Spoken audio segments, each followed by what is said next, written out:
относится на несколько столетий назад, в день, когда небольшое войско под предводительством благородного командира эльфийского лучника Дотреля сопровождало караван с драгоценностью. Пройдя внутренние дворы, отряд подошел к поднятой плите, которая открывала вход в подземные коридоры. Караваны в сопровождении эльфийских всадников медленно исчезали на мраке. Через некоторое время Дотр-Эль во главе своего отряда стоял перед воротами. Все шло запланированно. Благородный командир даже немного заскучал, но потом врата начали мерцать, издавая высокий пульсирующий звук. Было пора идти внутрь.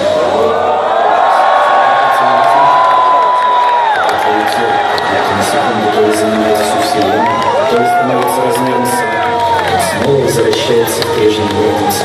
И вот ты уже в зале перехода, в пустынном месте, где нет ни стен, ни потолка, просто безграничный мрак, освещаемый лишь факелом.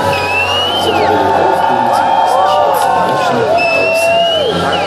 Постепенно, рядом с благородным лучником, стали появляться солдаты и караванщики.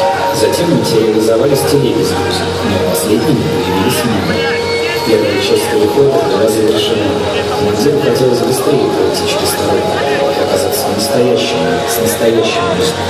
Ибо Дотр-Элю казалось, что в зале перехода они вообще не дышат, да и непонятно, бьются ли сердца под доспехом. Маги подошли к вратам Сиахарона и начали произносить тайные слова.